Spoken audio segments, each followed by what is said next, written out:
Hello children, again that you have a video to discuss the past paper. So this is for your second semester examination. So then here I have taken July 2022 second semester examination. That is the last year second semester examination. You know that you have watched many videos that how I'm doing the past paper discussions and all. That if you have the paper with you before starting the discussion, I would say if you have the paper with you, first of all, you just see whether you have done it or not. By any chance, still if you have not done it, please take a printout and do the paper, right? So then after doing the paper, you take a pink color pen or red color pen that while watching the video, you can mark your own answers. So then if there is anything, if you can't remember that I will tell you that what are the areas you want to go through. So then you can go through as you have like another few more days for the exam. Okay, so we'll start the discussion that when you see this kind of paper, the very first thing you should do that you want to fill the blanks. You want to write your class and your name, the date you are doing the exam, and your admission number. And you just see the right side top corner, you have a small box. So then they have mentioned the marks allocation. So this is something every time that when I'm taking a paper that I'm explaining all these things that you can see how you can get the marks. For the paper, you get 95 out of 100, and for your handwriting, it is 5 marks. And again, these 5 marks, not to have that kind of the circular type handwriting. This is for your correct handwriting, correct numbers that they check whether you have written the numbers correctly, whether you have written the letters correctly, whether you have kept a neat the answer sheet, how you are keeping the working column and how you are doing your workings.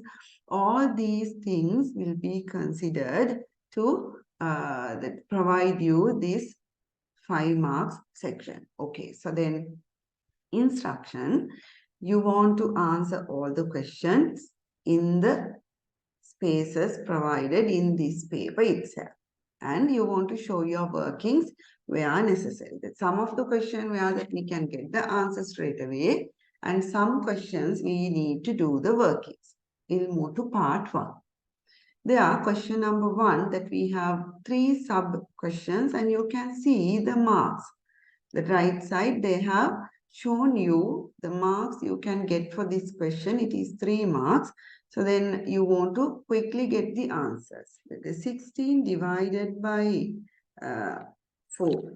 You know that the 4 multiplication table, that 16 divided by 4, easily you can get the answer. It is 4.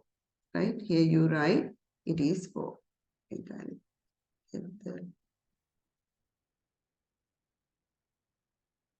Right. So we'll write that the equation mark and 4. Make it bigger. Right. So then this one, 13 minus 7. So what is the answer, children? 13 minus 7, it is 6. Right? It is 6. So then here, 321 minus 221. Easily you can get this. There is a way that you just imagine that from 221 to 321. If you are not sure about that, if you can't do it in mind, what you can do, you can write it like this. 321, you subtract 221 like this. So then you get 100. Or else you can get this at once from 221 to 321. It is 100. So then the answer here is 100. Right? Hope you are done with the first question.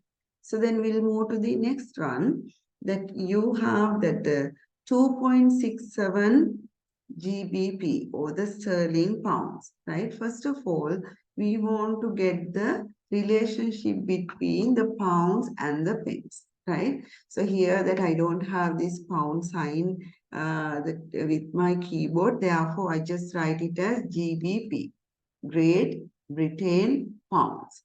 So the symbol they have used, I just used these three letters, Great Britain Pound, GBP. 1 GBP. If you have 1 GBP, so then it is equal to 100 pence, right? Here that in Sri Lanka we use that rupees and cents. We know that 1 rupee is equal to 100 cents. Likewise, different countries, they do have different currencies, right? So here that the currency where that UK people use for their day-to-day transactions. So then 1 GBP or 1 pound is equal to 100 pence. Now you just tell me that if you have 2.67, that what happened? So then if you have 2.67 GBP, how do you find it? So then you multiply 2.67 by 100. So this is your decimal knowledge. When you multiply a decimal number by 100, can you remember what you want to do? Right? What you want to do when you multiply the decimal number by 100? What will be the answer? It is 267.0. So then I write the final answer that gets 267. So then I can conclude my answer as they have asked it in pence. Here I write pence, 267 pence. Hope it is clear. First of all, you want to understand the relationship between the pounds and pence. That here I have, I don't have that the symbol to type. Therefore, I just write Great Britain pounds instead of the symbol. 1 GBP or 1 pound is equal to 100 pence. That here I have 2.67 pounds. So then to convert it into pence, I want to multiply it by 100, right? So then here I write pence. So then when I'm multiplying a decimal number by 100, so then I should jump 2 steps. I would say that the decimal man is not moving anywhere. For our easy reference, we are telling that he is jumping 2 steps as we have here 100, right? So then it gives me 267.0, then no point of writing 0 at the end. Then I just wrote 267 pence. So then the next question, children, you have a decimal number you want to write as a fraction. That when you have this kind of thing, first of all, you want to segregate the 2 and 0.105, right? 0.105. Then we will write that the 0.105 as a fraction first of all. Here you have 3 decimal places. You know that what you should do. When you have 3 decimal places, that it will be 105 over 100. You have 105 over 100. So then what you should do, now you rewrite the question.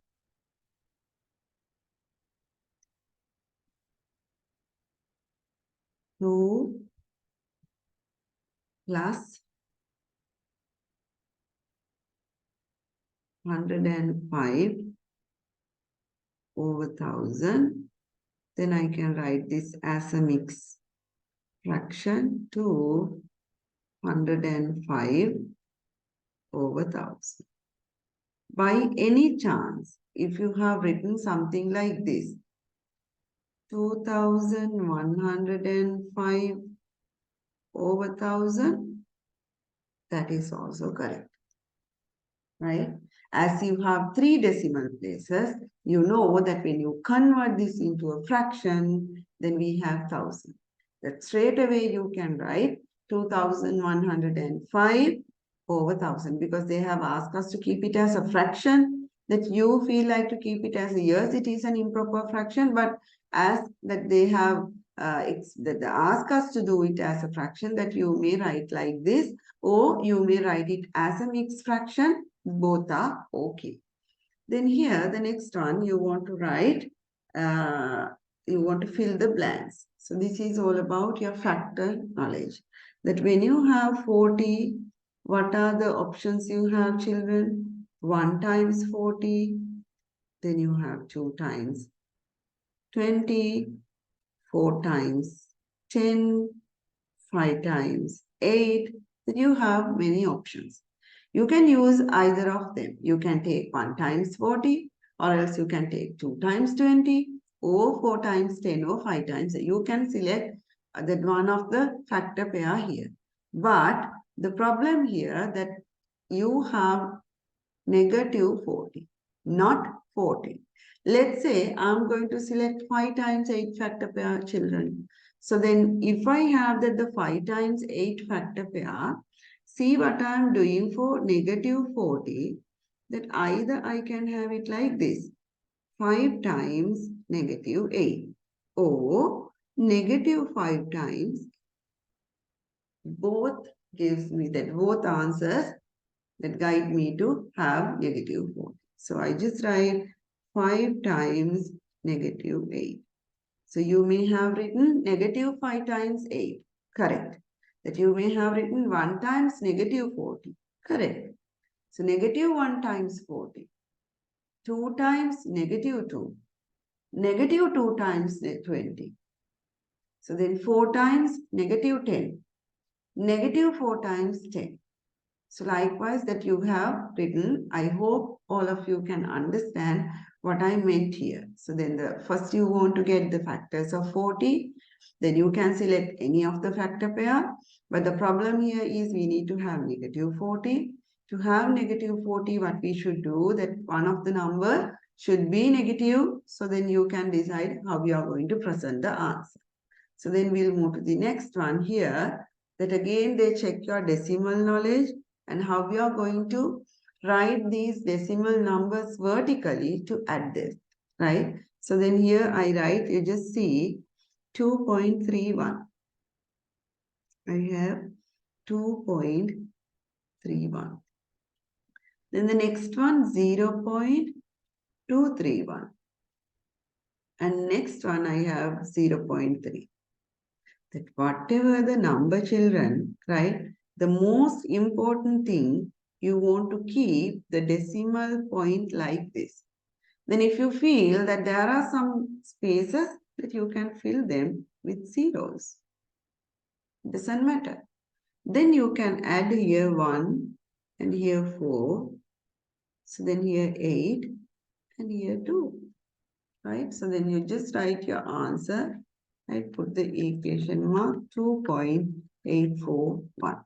Before moving to the next question, you just cross-check whether you wrote it correctly, that 2.31, yes, then 0.231, correct, and 0.3. I wrote them vertically, put the addition, that the plus sign, then I fill the blanks with zeros, then I added the 1 plus 3, 4, 3 plus 2, 5, plus 3, 8, and 2. 2.841 is the answer.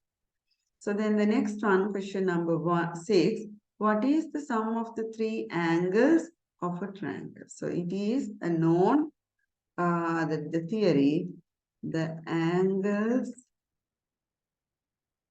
in a triangle will add up to 180 degrees. 180 degrees. Angles in a triangle will add up to 180 degrees. What is the sum?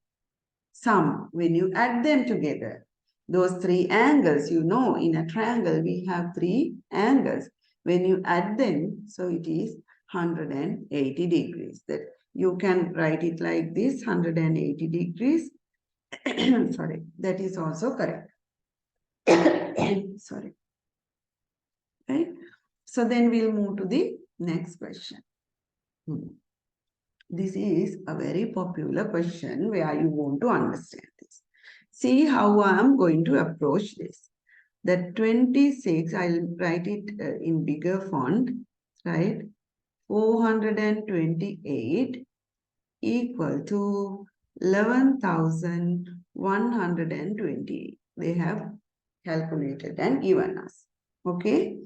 So then 428. Look at the first question. You have 428 as it is. So nothing changed. But 11,128, it has become that it was now 1112.8. So we have one decimal point over there. So then tell me, children, that 428 as it is, that you can find, that here this should be what? This should be what? It should be 2.6. Why? That in the answer, you can see one decimal place. Definitely that when you multiply the numbers, you know, so there should be one decimal place in the question also, right? Now the second one will move that in the question you have 4.28, two decimal places, and 2.61 decimal place. Altogether, in the answer, there should be three decimal places. We know the answer, 11,128. When I keep three decimal places, 1, 2, 8. Children, I am telling that I am explaining this, that I am not telling all the math concepts here, right? That if that an elder person or that maybe the teacher or that a parent who is watching this, that sometimes you may think, why I'm not explaining the theory behind this? Because this is a paper for grade 6 students. So then we want to that explain it in a way where they can understand. So we can't put that all the math theories and the concepts we know that when we are discussing. So that's what I'm bringing this message for the parents. I know any elder or any that maybe the elder brothers and sisters who is watching this for your younger one. So then this is for grade 6. So then I want to bring this in a way where they can understand, right? So then the second question, we had two decimal places and one decimal place in the question. Altogether, there should be three decimal places. So then how I'm going to get the answer? 11,128, I write 11.128. So then the next one, the third one, in the answer, you can see two decimal places. And in the question, that you can find one decimal place. So then means there should be another decimal place. So that it should be 42.8. Hope it is clear. Now you just see that when I write 42.8, so you have the 2.6, one decimal place, 42.8, another decimal place. Altogether, you have 111.28. So you have two decimal places. Then the next one, children, look at the answer. You have three decimal places, but they have shown only two decimal places in the question. That means I want to find another decimal place with the other number. So then it should be 2.6. Now you just see after writing this that you have 4.28, two decimal places, 2.6, one decimal place. Altogether, there should be three decimal places. Yes, we do have three decimal places. Children, that this is a very popular question in your paper. Try to understand, this is all about the decimal places. That when you multiply the decimal, that can you remember that you have learned, if you have, let's say, 1.2 multiplied by 0.2, children, what you want to do when you do the multiplication, forget about the decimals and you just multiply 12 by 2. Then you get the answer 24. You can't write 24 as it is because in the question we don't have 12 and 2. Instead we have 1.2 and 0.2. That you have here one decimal place, right? And here you have one decimal place. So then altogether in the answer you should have two decimal places. So then what should I do? That I know that 12 multiplied by 2 it is 24. Then I keep two decimal places like this. So this is the answer, right? When you multiply the decimals, you forget about the decimals, you just multiply 428 and 26. Already they have given us, when you multiply 428 and 26, it is 11,128. You don't want to check whether this is correct or not. They have done it for you. Then when you multiply 428 by 26, if it is 11,128, then you adjust the decimals looking at the question. or looking at the answer, then you make the question is, let's say that you don't know this, right? You know that 12 multiplied by 2, it is 24. This is that something you know. And I have not given this one. And in the answer, you have 2 decimal place, right? And here you have 1 decimal place, 1.2. Definitely this should have that the 1 decimal place, no? To have 2 decimal places here. So then 1.2, that you want to write this 0.2. It's easy. So you want to practice few more sums before the exam, because this is a very popular question in your paper. Right. So then we will move to the next question. So this is about the place values. What is the value of 5? Children, again, there are 2 types of questions that they can ask. Value of 5, or the other thing they may ask, the place value of 5. I will write the answer for both, right? If they ask that the place value of 5, what's the place value here, children? You just see that it is in where? That units or ones, tens, hundreds, thousands, right? So then here it is that the thousands place. You write thousands place. Then the value of 5 is what? It is 5,000, right? So the place is thousands place. Place value of 5 is thousands place. Value of 5 is 5,000s, right? So then if I take another value, that let's say I want to take 9, right? I write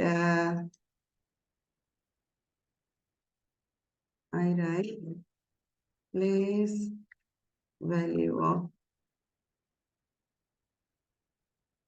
9. It is 100 place, right? So then the value of 9 is what, children? It is 9 hundreds. If it is that the place value is 100 place and you have such that the 9, so then it should be 900s. Is it clear? Right. So then we'll move to the next one. Find the pattern. Here we want to find the value of 5. Then in that case, the earlier question I'm just taking, you can write 5,000. So then the question number 9, find the pattern and fill in the blanks. Now you just see that what has happened. 8 divided by 4. 2 divided by 2. So then 4 divided by 2. So then 2 divided by 2. 1 divided by 2. Half. Can you understand what I did? So then 8 divided by 2, it gives me 4. 4 divided by 2, it gives me 2. So then 2 divided by 2, it is 1. 1 divided by 2, the answer is 1. Right? Okay. So then we'll move to the next one. Now here you have 0.007 and you want to multiply by 100. I told you, so when you want to multiply it by 10 or 100 and 1000, so you have to jump with the decimal man, that how many steps you jump, it is decided by the number of zeros you have. Here you have 10, so then you have 1 0. That means you want to jump only 1 step to the right side with the decimal man. So then my answer will be 0, 7, right? Earlier there were 3 decimal places. Now it becomes 2 decimal places because I multiplied it by 10. So then I just that jump 1 step, right? Then I take this one. Here, look at these children that you have 13.28. You have a decimal number and you want to multiply it by 1000, and I want to jump 3 steps now. Children, look at this carefully. To jump 3 steps with the decimal man, do we have enough digits here? No, you have only 2 digits after the decimal point. But I want to jump 3 steps somehow because the number multiplying by 1000. I want to jump 3 steps somehow. What should I do? See what I'm doing? That I have the 1, 3, 2, 8. That I have come 2 steps with him. That I want to jump another one. Therefore, I put a 0, then jump. So then I can conclude my answer like this. Put a comma here if need. So then the next one, 100 divided by 1000. 100 divided by 1000. You just see what you want to do, children, that you have, that this will be cancelled 1 over 10. 1 over 10, how do you write the answer? You can keep it like this, or else you can keep it as a decimal, 0.1. Okay, right. So then those are the first 10 questions. We'll see that how many questions we do have. Yeah, we have 20 questions in part 1, another